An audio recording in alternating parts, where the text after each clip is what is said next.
ચાંદોદથી 125 જેટલા શિવભક્ત કાવડ યાત્રીઓએ પવિત્ર નર્મદા જળ લઈને વડોદરા હરણી સ્થિત મોટનાથ મહાદેવ તરફ પગપાળા પ્રસ્થાન કર્યું છે। યાત્રીઓએ મલ્હાર ઘાટ જ્યાં નર્મદા સ્નાન કરીને પૂજન અર્ચન બાદ કાવડમાં નર્મદા જળ ભર્યું હતું। સતત 19મા વર્ષે યોજાયેલી આ યાત્રામાં શિવભક્તો 11મી ઓગસ્ટે શિવરાત્રિના પવિત્ર દિવસે મોટનાથ મહાદેવને નર્મદાના જળથી જળાભિષેક કરશે।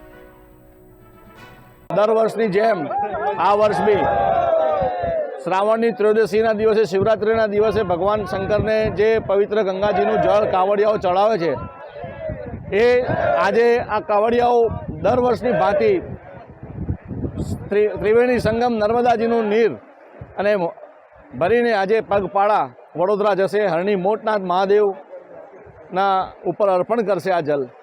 आप જોઈ શકો છો આ સંખ્યા દિવસો દિવસ વધતી જાય છે। યુવાનોમાં આ વસ્તુને લઈને પ્રોત્સાહન છે અને જે યુવાનો છે જોડાઈ રહ્યા છે અને સતત અમારા જે આ ટ્રાન્સપોર્ટ સમાજના ભાઈબંધુઓ છે બધા એક સાથે જોડાયેલા રહે છે અને કોઈ બી સામાજિક ધાર્મિક પ્રવૃત્તિમાં અગ્રે સગ્રે